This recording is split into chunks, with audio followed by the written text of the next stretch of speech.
English slang expressions that your textbook won't teach you, from espressoenglish.net.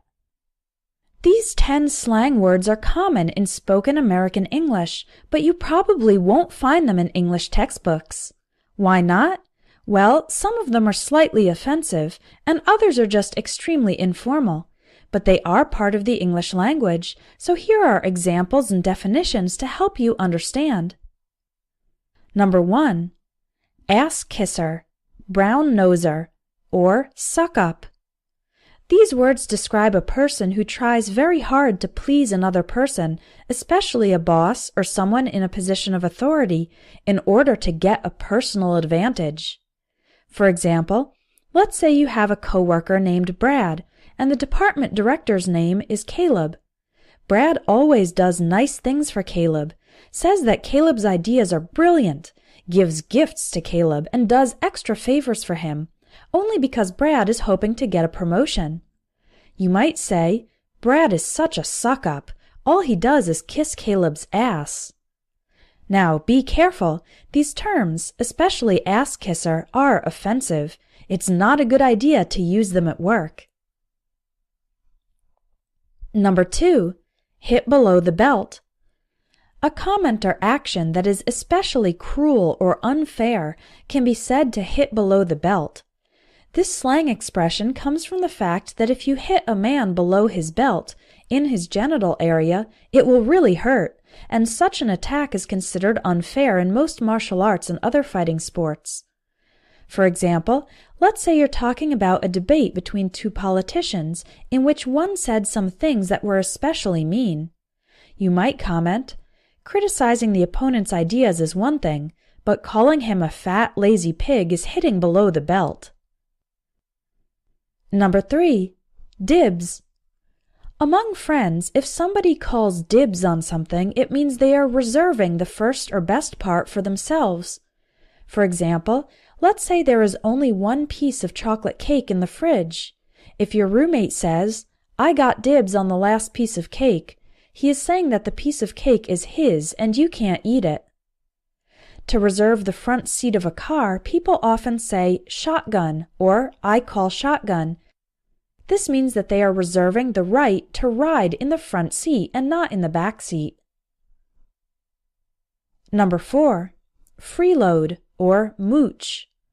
To freeload or mooch is to get something for free or to live off the generosity of friends without giving anything in return. For example, let's say you have a friend named Craig who lives with you, but he isn't working or studying.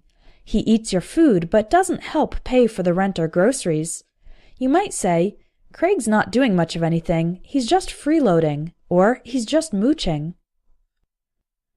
Number 5. Knocked up. If a woman gets knocked up, it means she got pregnant, often unintentionally, without wanting or planning to. For example, let's say you have a friend named Amanda who had sex with a celebrity. Later, she discovered she was pregnant. You might say, Amanda got knocked up by a famous actor, but he claims he's not the father of the baby. Be careful. Knocked up is not a very nice expression. Don't say it about yourself, and never say it directly to a pregnant woman. Number 6. Hammered. Hammered is one of many ways to say very drunk with alcohol. For example, if you're at a party and one of your friends has drunk 20 beers, you might say, he's completely hammered, he can't even stand up. A few other ways to say very drunk include wasted, juiced, sauced, sloshed, plastered, trashed, and shit-faced. We've got a lot of words for describing when someone overindulges in alcohol. With all of these words, you can use completely or totally, but not very. So you can say, he's totally wasted, but not he's very wasted.